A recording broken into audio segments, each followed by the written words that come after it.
Hi friends, welcome to movie talk with Telugu channel. Review of biker cinema చూసిన తర్వాత cinema బాగానే అనిపించింది, బాగుంది.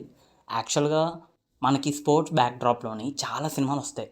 ఏంటంటే అది ఒక బయోగ్రఫీ అవ్వచ్చు, లేదంటే క్రికెట్, వాలీబాల్ ఇలాంటి గేమ్స్ ద్వారా స్పోర్ట్స్ బ్యాక్డ్రాప్లోని చాలా సినిమాలు వచ్చాయి. అవి హిట్ అయ్యాయి కూడా. జెర్సీ కానీ, ఎంఎస్ ధోని కానీ ఇలాంటివన్నీ కూడా ఒక స్పోర్ట్స్ బ్యాక్డ్రాప్లోనే వచ్చింది. బట్ కానీ ఫస్ట్ టైం ఇండియాలోని, అది కూడా తెలుగులోని, మెట్రో క్రాసింగ్ రేస్ బ్యాక్డ్రాప్లోని వచ్చిన ఫస్ట్ సినిమానే బైకర్. అది కూడా తెలుగులోనే వచ్చింది. అందుకని ఈ సినిమాకు ఒక పెద్ద ప్లస్ పాయింట్ అయిందని చెప్పాలి. And Sharwanand back to back black busters ఇస్తున్నాడు ఈ మధ్య రీసెంట్ టైంలోని.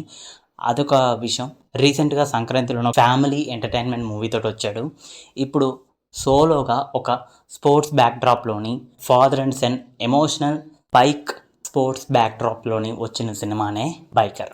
అండ్ ఈ సినిమాకి రాజశేఖర్ కమ్బ్యాక్ అని చెప్పాలి. ఎందుకంటే అతను పాత్ర చాలా చిన్నదే సినిమాలో, కానీ ఆ పాత్రకి చాలా పెద్ద స్కోప్ ఉంటుందని సినిమా ద్వారా అయితే మనకు తెలుస్తుంది.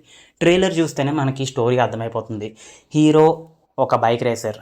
తను ఎందుకు బైక్ రేసర్లోని సక్సెస్ అయ్యాడా, ఎందుకని బైక్ రేసింగ్ని వదిలేశాడు, అసలు తర్వాత సక్సెస్ అయ్యాడా లేదా, మధ్యలో ఈ లవ్ స్టోరీ ఏంటి.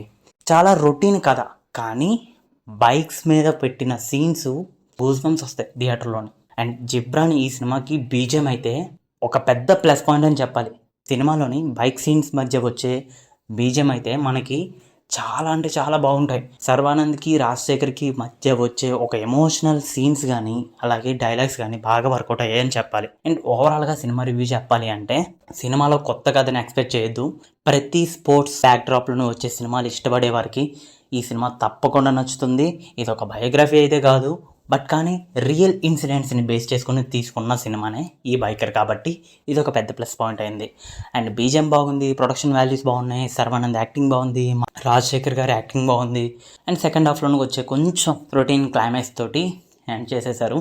ఓవరాల్గా ఈ సినిమాకి నేను 3 ఇస్తున్నాను.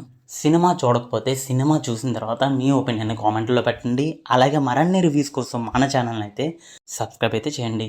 Thank you. Signing off movie talk with Telugu channel. మరొక రివ్యూతో మళ్ళీ కలుద్దాం.